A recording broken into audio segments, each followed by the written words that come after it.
Hi friends, welcome to ஹெலோஸ் kitchen. இன்றைக்கி நம்ம என்ன டிஷ் பார்க்க போகிறோன்னா டேஸ்டியான பட்டர் பன்னீர் ஃப்ரை எப்படி பண்ணுறதுன்னு பார்க்கலாம் வாங்க. அதுக்காக பன்னீரை இன்றைக்கி நான் க்யூப்ஸாக கட் பண்ணி எடுத்துருக்கேன். சின்ன சின்ன க்யூப்ஸ் தான். உங்களுக்கு வேணால் பெரிய பெரிய க்யூப்ஸாக கூட நீங்கள் கட் பண்ணிக்கலாம். அதை ஒரு பாத்திரத்தில் மாற்றிக்கோங்க. இப்போ அதுக்கான மேரினேஷனுக்கு போகலாம்.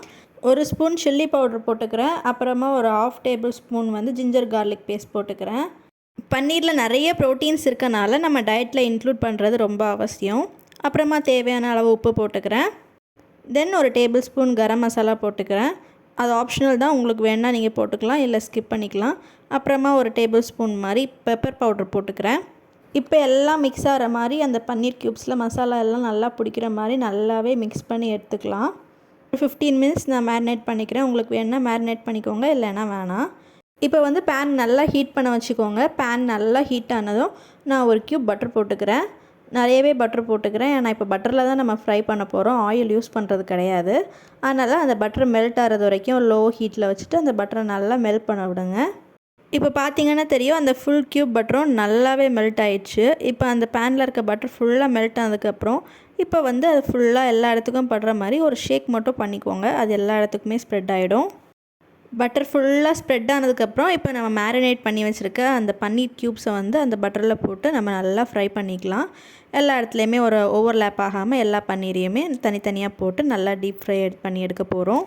ஹீட்டை மீடியம் ஃப்ளேம்லேயே வச்சுக்கோங்க. ரொம்ப ஜாஸ்தியாக வச்சோன்னா அடியில் அடி பிடிச்சிரும். இப்போ நான் வாசனைக்காக மேலே கொஞ்சம் கருவேப்பிலை தூவிருக்கேன். நீங்கள் அடியிலையும் தூவிக்கலாம். இப்போ நான் மேலே தான் தூவிருக்கேன். இப்போ ஒரு சைடு நல்லா வந்ததும் நெக்ஸ்ட் சைடுக்கு நல்லா திருப்பி போட்டுக்கோங்க. பாருங்கள், ஒரு சைடு நல்லா வந்துச்சு, நல்லா கோல்டன் ப்ரௌன் ஆயிடுச்சு. இப்போ நெக்ஸ்ட் சைடும் அதே மாதிரி வேக வச்சு நம்ம எடுத்துக்கலாம்.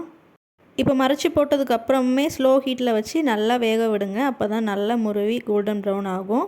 இந்த கருவேப்பிலை எல்லாம் நல்லா ஃப்ரை ஆகி எந்த மாதிரி இருக்குன்னு பாருங்கள். உங்களுக்கு பார்த்தாலே அதோட டிஃப்ரென்ஸ் தெரியும். இப்போ 2 சைடுமே பன்னீர் நல்லா வெந்துச்சு, நல்லா 2 சைடும் கோல்டன் ப்ரௌன் ஆயிடுச்சு. இதை இப்போ நம்ம ஒரு டிஷ்ஷில் சர்வ் பண்ணி என்ஜாய் பண்ண வேண்டியது தான். இப்போ நான் அதுக்கு மேலே மல்லி இலை தூவி கார்னிஷ் பண்ணியிருக்கேன்.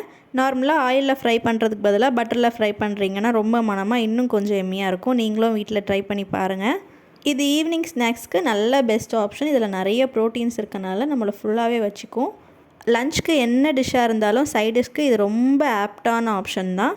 சொல்லவே தேவை கிடையாது. ரொம்ப எம்மியாக இருக்கும், டேஸ்ட்டாக இருக்கும். நீங்களும் இது மாதிரி வீட்டில் ட்ரை பண்ணி பார்த்து கமெண்டில் சொல்லுங்கள். வீடியோ பிடிச்சிருந்தா லைக் பண்ணுங்கள், ஷேர் பண்ணுங்கள். சொந்தம் தொடர நம்ம சேனலை சப்ஸ்கிரைப் பண்ணுங்கள். தேங்க்யூ, பாய்.